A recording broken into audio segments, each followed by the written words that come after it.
sense of the moment.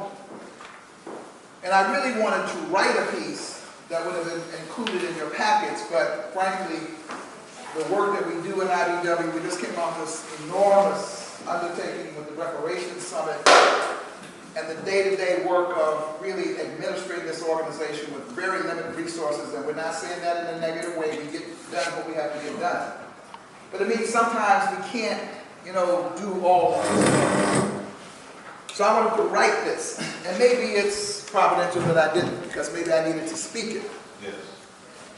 And so, pin it, cultivating a culture of collaboration to heal black families and communities. I want to repeat that. Cultivating a culture of collaboration to heal black families and communities. I wanted to begin that way because we come together, and some of us are new, some of us have not seen each other, some of you have come to bond with each other, which is a part of what this experience is about. But I really want folks to understand the essence and the heart and the soul of what it is that we in IBW are attempting to accomplish. And it is that, cultivating a culture of collaboration to heal black families and communities. Now, some of you will recall that the theme of the State of the Black World Conference in 2012 at Howard University was State of Emergency. State of Emergency. Time to heal black families and communities. Now, quite frankly, we've been saying there's a state of emergency for a long time. Over and over and over again, we have been pounding this theme. There's a state of emergency, particularly in what I call America's dark ghettos. And I just want to read you a quick little quote on this subject matter. And it reads as thus. Our cities are crime-haunted dying grounds. Huge sectors of our youth and countless others face permanent unemployment. Those of us who work find our paychecks able to purchase less and less. Neither the courts nor the prisons contribute anything resembling justice or reformation. The schools are unable or unwilling to educate our children for the real world of our struggles. Meanwhile, the officially approved epidemic of drugs, threatens to wipe out the minds and strengths of our best young warriors. Economic, cultural, and spiritual depression stalk Black America. And the price for our survival appears often more than we are able to pay. Now what's startling about that is from the preamble of the National Black Political Agenda from the Gary Black Political Convention in 1972. What I just read. The more things change, the more things stay the same. Well. And so, this has been with us for a while. Now, things have changed, and by the way, this document, you can see on our website, and I was asking Baba and Brother Kareem to reflect. We created, a few years ago, a document called Transforming America's Dark Ghettos, a Martin Luther King Malcolm X Revitalization Initiative, a declaration of intent to organize for change. It was dedicated to the memory of Donald Smith, so it was shortly after his death. Right after, I think this must have been shortly after Katrina, that we wrote this document. And so I just quoted from that because even then we were saying this is a persistent pattern. When we did the Day of Direct Action, and some of you participated in the Day of Direct Action, it took place, was that 2014, I guess it was, that we did the Day of Direct Action in Washington, D.C. Our theme was End the War on Drugs. But we always have had another piece. Invest in America's dark ghettos. End the war on drugs, we said, but invest in America's dark ghettos. That's because the whole question of ending the war on drugs, which has us gathered here, because we're talking about the war on drugs and racially biased criminal justice policies that have devastated our communities, that have damaged our communities. That much of the policing we see in this generation, that doesn't mean that it doesn't happen previously, as James was reminding me of the saga of Stagger Lee, so there's always been violence in our community. But in this most recent period, it has really been about disinvestment. It's really been about deindustrialization. It's about the fact that jobs have disappeared. It is about using policing as a substitute for the social, economic, and well, in some ways, the political development of our communities. As we look at these most recent incidents, the question about Freddie Gray is, why was he being arrested in the first place? Right. Eric Garner, why was he being chased in the first place? Sully Lucy's. Almost every one of these instances is coming out of a theory, a so-called broken windows theory of policing. Well, it's not about a broken window, it's about a broken system. Right. And that system really, as Michelle Alexander has done more brilliantly than anyone else, in talking about the new Jim Crow, created a permanent caste, which is different from a class. See, you can get mobility from a class, but caste you are locked into a permanent state. Now, since 1972, a lot of people have gone on to be very proud. We didn't have as many mayors and all that as we have now in 1972. Things have changed. But that's why we said in this document there are now 2 black Americans. You've heard me say this. One that's relatively affluent and doing reasonably well. But it too is in danger, driving while black, shopping while black, flying while black, but that's kind of a nuisance. And we now see a new phenomenon, because we talked about this as gentrification, it's the new Negro renewal program of the 21st century. So Ferguson is gentrification. That's different, because you got 2 kind of exurbs and suburbs now. The affluent black suburbs, but you also have now the working class and poor suburbs, but those people who have been driven out and displaced from urban inner city areas, that's Ferguson. That's a part of the metaphor. People struggling. And where's my Kenny Baker? I mean, Baker, as we define it, we're finding out all in Washington, people who are leaving the inner city of Seattle and who are going further out, right? This is what's happening your way, right? Absolutely. Happening. And so, this is what we're faced with. Now, one of the things that's important about the work that we try to do, the funders call it, what is your theory of change? And we write this, what's your theory of change? You gotta have some, But our theory of change is very simple. It is cultivating a culture of collaboration to heal black families and communities. Culture is an important term. It means that it is habitual. It's you internalize something that you do regularly. And it's something that you transmit from generation to generation. In the old days, we called it operational unity.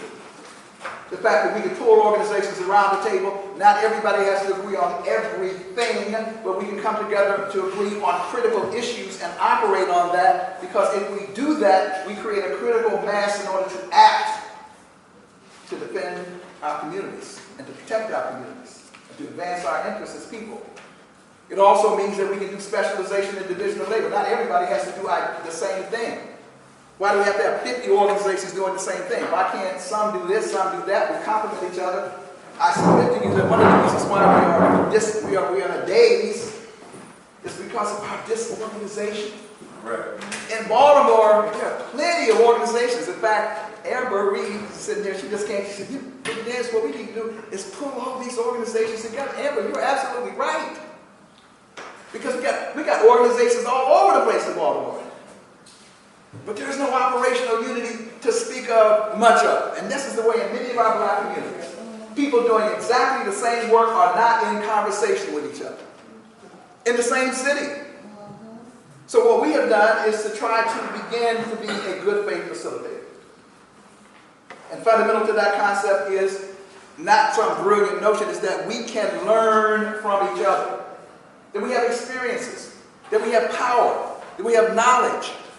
That if we share that knowledge with each other, we are collectively better off than if we stay in our own silos and don't really interact and interface with each other.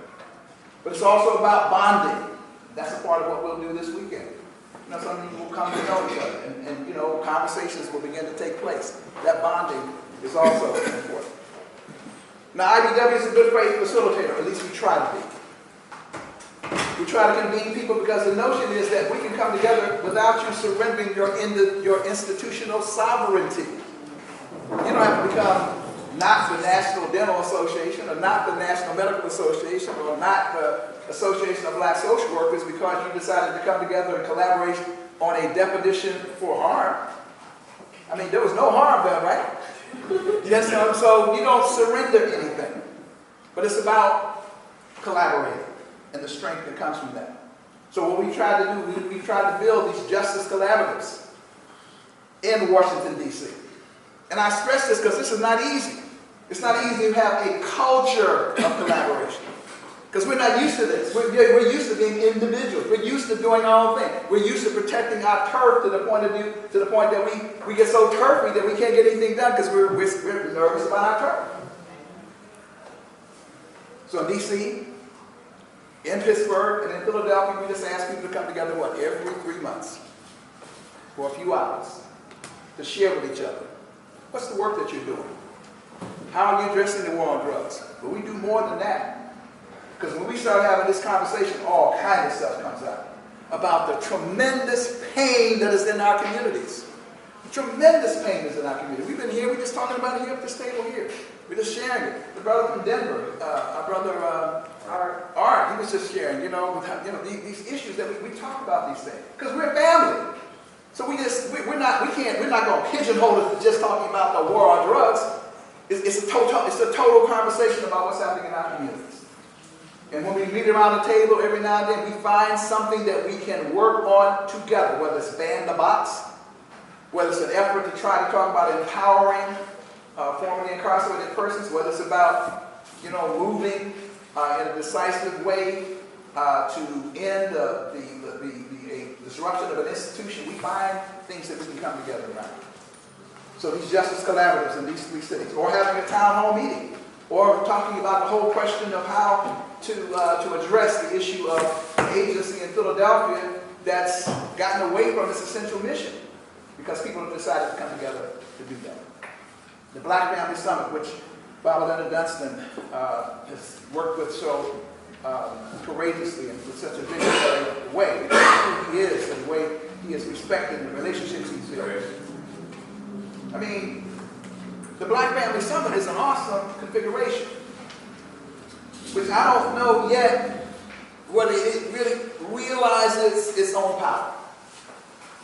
But we're going to keep talking about cultivating a culture to heal Black families and communities.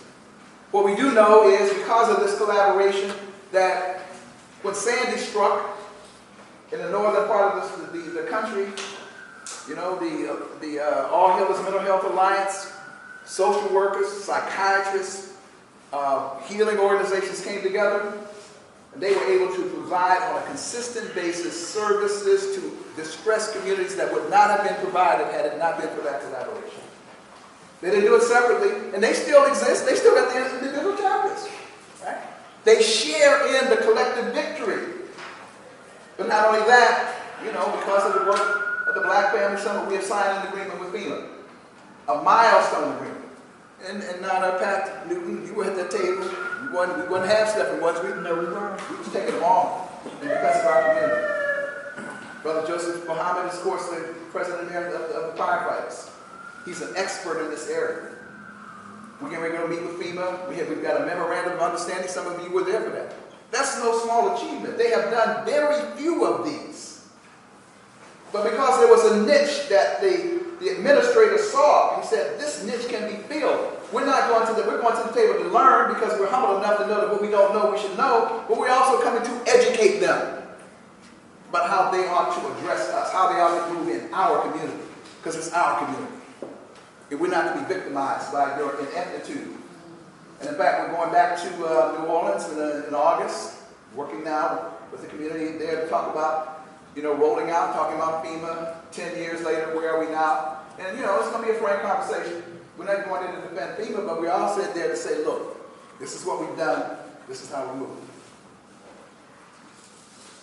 And so, again, this retreat is about the interface, the interaction, dealing with criminal justice reform policy and meeting with our experts that are here, and you'll be hearing from them in a minute. But out of these events, I want to close by saying some good things have happened. When we stood at that podium this afternoon and that definition of harm came down, that was a direct outcome of last year's retreat. Well, no, I know, we had these conversations, and so and it's been produced now. Now our challenge is what? To spread it, to advocate for it, to in a positive way, in a constructive way, impose it on agencies that are destroying our families. And that was it. Let's give them another round of applause. That was just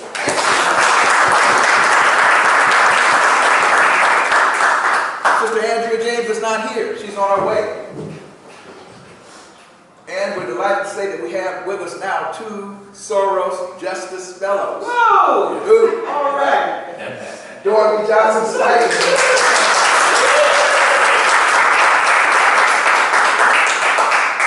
Andrea James, Attorney Andrea, is a bad sister. But she came out saying, look, I have an idea about bunkies, upper bunkies, about the way in which women, we talk about men, how women are being treated in prison. And we in IBW said, we'll help you. Because that's what we do. We're good faith facilitators. And connection after connection after connection. You brought her to your cities. You helped bring her there. I mean, all of you helped to make this possible. It was not just her victory. It was a collective victory. And you saw her, an already brilliant sister, grow and develop into, and she's now also a Soros Justice Fellow. That's right. I mean, an incredible, and the day that she put together, it didn't have, she had the vision of thousands and thousands. It wasn't thousands and thousands. It didn't have to be thousands and thousands. It was, what was brought together was powerful. It made the point. But that point was only possible because we did what? We collaborated. We worked on making this happen together. Now, Sister Dorothy Johnson Spice, of course, you'll be hearing from her later. Oh, wow. Now, we know we have met with her, and along the way, we were at a town hall meeting in Philadelphia, and there was this quiet sister up there. She didn't have much to say. That's a bad sister. That's right. And so we've been working with her, and she's been working with us, and we have been learning. She's putting stuff on the table that I never heard before. Andrea James, she put stuff on the table I never heard. I hate to say it, I'm not personalizing, but I'm sure many of us never heard. We were learning from her. We can learn from each other, right? And so we got a big thing coming up, big event that's happening. Kenny Broswell, Father Incorporated. He came last year, came up in here talking, powerful message. But look what happened. Next thing I know, he's in Pittsburgh. People met him here. Then he's been moving around the country. He's a part of this formation. And we're looking at ways and means that we can begin to look at spitting anger and other pieces that he's doing to create, to add to this concept of healing. Because we know that absent fathers is a critical part of this equation. So in the midst, we have an asset, a resource. And he's not giving up anything because he's here at the table. He ain't sitting here and worried about somebody going to peep his funding sources. He understands that by sharing, we all grow. And last year, there was a discussion about the emotional emancipation healing circles. That was also introduced and talked about. We'll have another discussion about that this year. But they're out there now actually doing it right now. They're out there in the community. Again, being at this table was an important part of that overall question. Then last year, because we had people like Jessalyn McCurdy here, she gave us our marching orders legislatively. She said, this is what's happening. This is what you need to do. You need to call this one. You need to be behind that. And we tried to do our best around particular pieces of legislation, and I'm sure she will do the same thing again this year. So this retreat is serious. Because what's at stake, as we see what's going on in these streets, what's at stake is our community. What's at stake is healing black families and communities. And we say that the way to do that is by cultivating and sustaining a culture of collaboration. Now at the retreat, again, this session tonight, the whole question of dealing with the status of the war on drugs. Tomorrow we're talking about alternatives. Tomorrow afternoon we're also going to be looking at a framework around, I guess it's tomorrow afternoon, or maybe tomorrow afternoon around health. A whole new way of looking at this whole equation. Because the other thing that we have been learning is is how do we look at each other? See, I'm amazed when Dorothy Johnson Spike, whose son was murdered, now goes into the prisons to help mentor, form a piece of people who are in the prisons, but beyond that, actually goes and helps to mentor and embrace people who have been involved in murders. I mean, that's a transformative way of looking at who we are as a people and how we relate to each other. That takes some real transformative adjustment. We're not used to that. We're used to, in this society, punitive paradigm. And so, but we'll be talking about anti-violence efforts and so forth tomorrow afternoon as well. There's enough power in this room to heal black families and communities. Yes. There's enough power in this room to help end the war on drugs and to move on to the question of investing in America's dark ghettos. Now, our prescription, looking at these different questions, and we have some frustration about it, because we've been talking about these issues for a long time. We know that we not only need to reform the police, we know that they need to be restructured. So Ron Hampton, who's on his way, is heading up now a task force, a police reform and accountability task force. I won't go through all the details of it, but that's designed to put into place a critical focal point to begin to put in communities a resource of former police officers, scholars, and activists around which can revolve a new paradigm of policing. So that's something that we're pushing for. But the other thing that we're talking about, we talk about investing in America's dark ghettos. I mean, and this is a point that we really got to stress. There is no way that ending the war on drugs by itself and in and of itself will be enough. President Obama hinted at it. President Obama hints, he nibbles around the edges. This has been going on for a long time. The damage has been done. Now, it may not be called a domestic Marshall Plan, but if we can put $2 billion a month into Afghanistan, right. We got to ask ourselves why we can't put $2 billion a month into Afghanistan. Even as we speak, and you just look at the communities. Many areas in Baltimore, we talked about this in that document I saw. Many areas look like bombed out war zones. Right. No investment.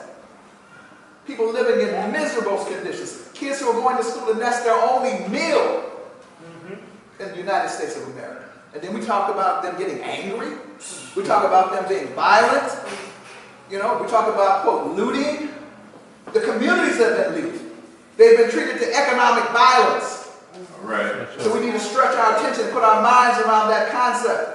That any time you see people striking out, Martin Luther King, since we like to quote King, he had a quote about that. He did not endorse violence. But he pointed out, any time you have violence at that level, you ask yourself, well, why would they do that? Well, that's the answer. People don't do that unless there's so much pain that they're lashing out. That they're lashing out. And while we may not condone it, we must understand. Yes. We must understand that they're our own. That they're our people. They're our people. And indeed, the whole notion is somehow it steps on the message. Really, it's kind of almost like a Pavlovian response. Because, yes, the message about Brother Gray was not being talked about specifically. But just check what was going on in the news. They were talking about all the economic conditions were coming to the forefront. Right. His death was a metaphor for people all around the country. It was a metaphor. So really, even though the family didn't want it to happen, in a way it's beyond their control. And I'm saying that respectfully. It's bigger than them. A moment has been created that's bigger than them. And so yes, they're going to address the specificity of the death of this young man, which is cruel and brutal and vicious.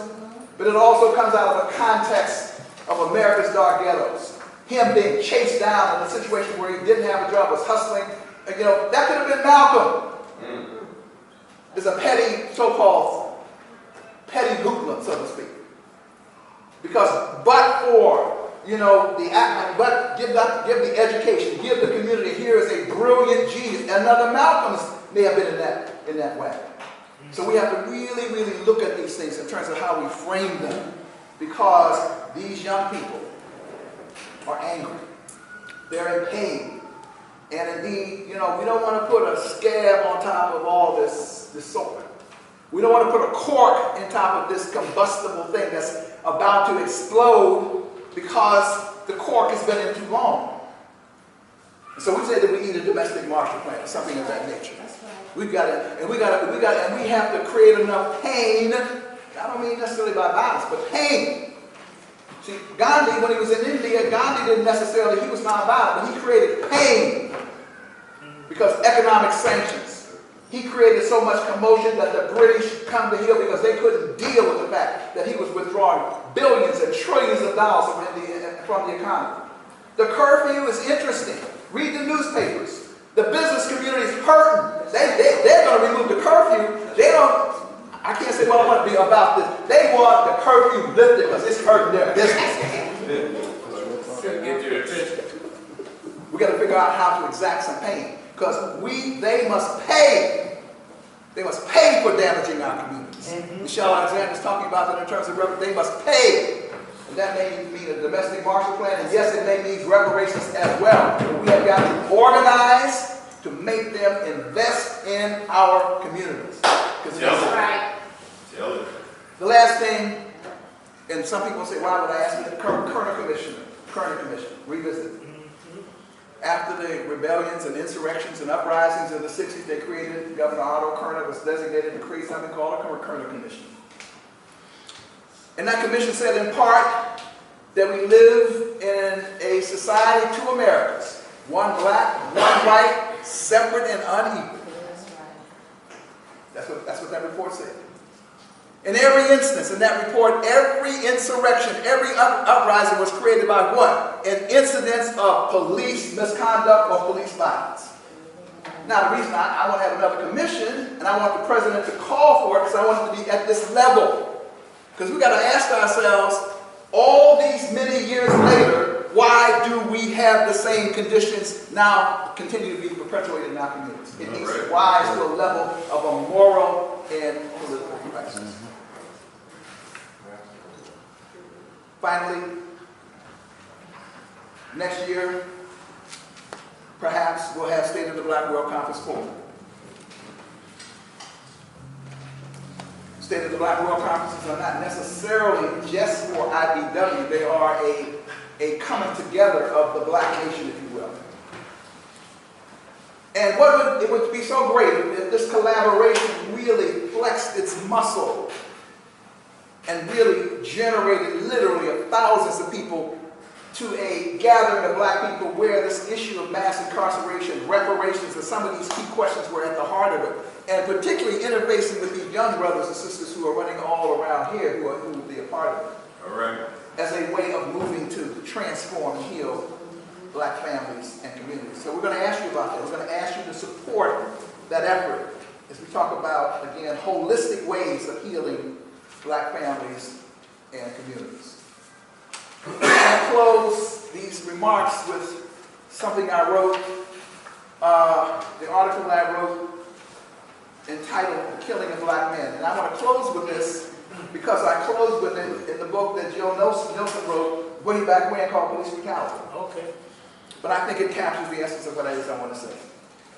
I conclude this final passage in my essay in Jill Nelson's anthology this way. Unless and until this nation makes a firm and irreversible commitment to ensure that all people who live in this society will enjoy access to the same social and economic rights, that is to say good jobs, quality education, housing, health care, clean environment, instability, violence, and crime will continue to be problems that no amount or method of policing can contain for long. You can't contain it, right?